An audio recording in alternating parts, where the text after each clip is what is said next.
Emerald City of Oz. Plans for revenge. The reason most people are bad is because they do not try to be good. The Elf King had never tried to be good, so he was very bad indeed. He had decided to conquer the land of Oz and to destroy the Emerald City and enslave all its people. He had many ideas in his head how to do this, and the more he planned, the more he believed he would be able to accomplish it. About the time Dorothy went to Ozma, the Elf King called his chief steward to him and said, "Kaliko, I think I will make you the general of my armies." "I don't think you will," replied Kaliko positively. "Why not?" inquired the king, reaching for his scepter with a big sapphire. "Because I'm already your chief steward, and I know nothing of war," said Kaliko, preparing in case anything were thrown at him. "I manage all the affairs of your kingdom, and you'll never find another steward as good as I am. There are 100 elves better to command your army. Your generals get thrown away so often, I have no desire to be one of them." "Ah, there is some truth in that, Kaliko," remarked the king, deciding not to throw the scepter. "Summon my army to the great cavern." Kaliko bowed and left, and in a few minutes returned to say that the army was assembled. The king went out on the balcony that overlooked the great cavern.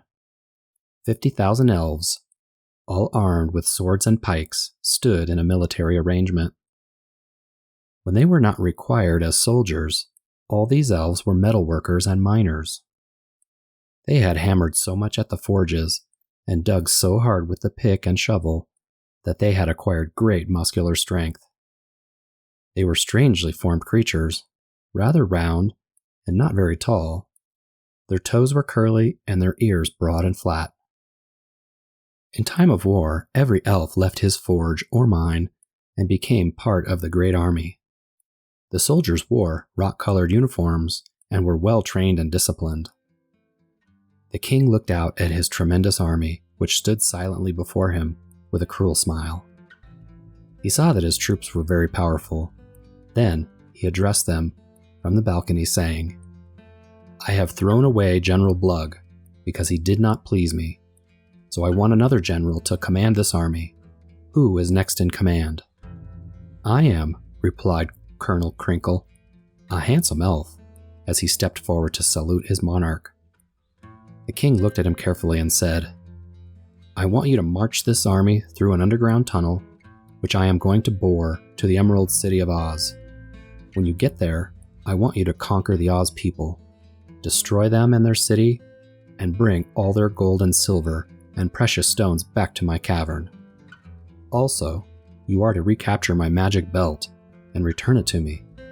Will you do this, General Crinkle?" "No, your majesty," replied the elf. "It can't be done." "Oh, indeed," exclaimed the king. Then he turned to his servants and said, "Take Crinkle to the torture chamber, then feed him to the dogs." "Anything to oblige your majesty," replied the servants politely, and led the condemned man away. When they had gone, the king addressed the army again. "Listen," he said. "The general who is to command my armies must promise to carry out my orders. If he fails, he will share the fate of poor Crinkle. Now, then, who will volunteer to lead the army to the Emerald City?" For a time, no one moved, and all were silent.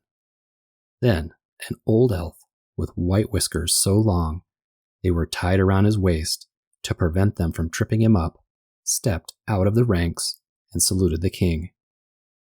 "I'd like to ask a few questions, your majesty," he said. "Go ahead," replied the king.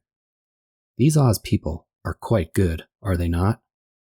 "As good as apple pie," said the king. "And they are happy, I suppose," continued the old elf. "Happy as can be," said the king. "And content and prosperous?" inquired the elf. "Very much so," said the king.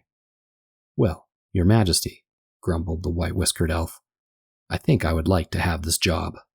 I will be your general. I hate good people. I detest happy people. I'm opposed to anyone who is content and prosperous. That is why I'm so fond of my king. Make me your general, and I promise to conquer and destroy the Oz people. If I fail, I and ready to be fed to the dogs." Very good indeed. That's the way to talk," cried the Elf King, who was very pleased. "What is your name, General?" "I am Guph, Your Majesty."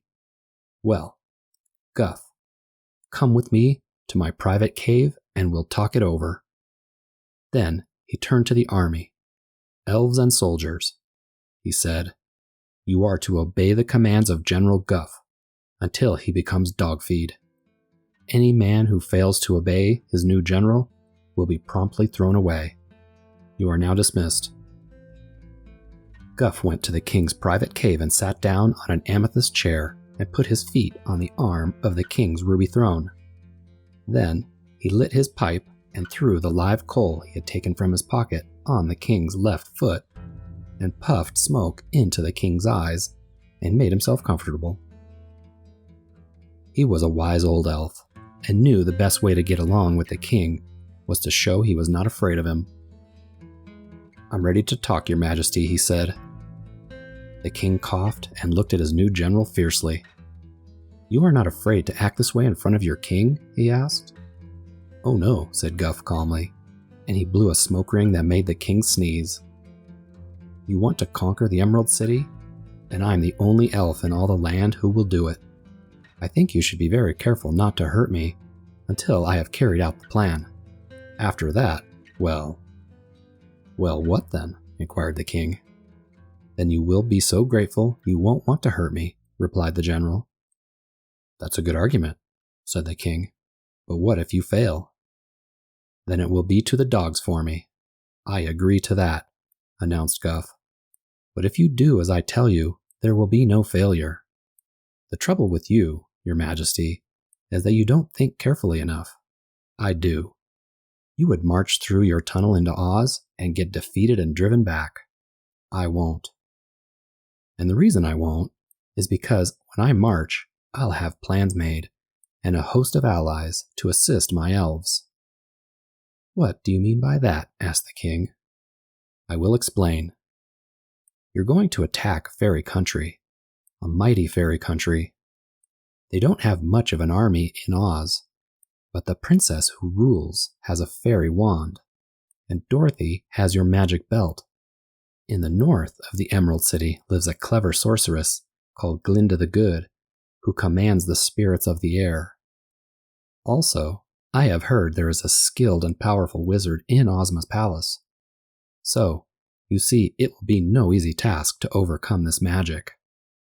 "We have 50,000 soldiers," cried the king proudly. "Yes, but they are elves," remarked Guph, taking a silk handkerchief from the king's pocket and wiping his own pointed shoes with it.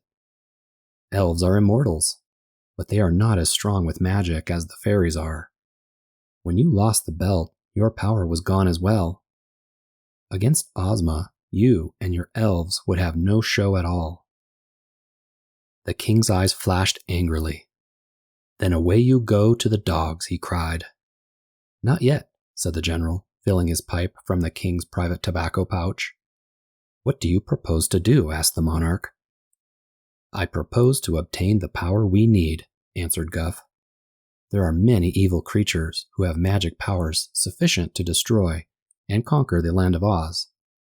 We will get them on our side, band them all together, and then take Ozma and her people by surprise.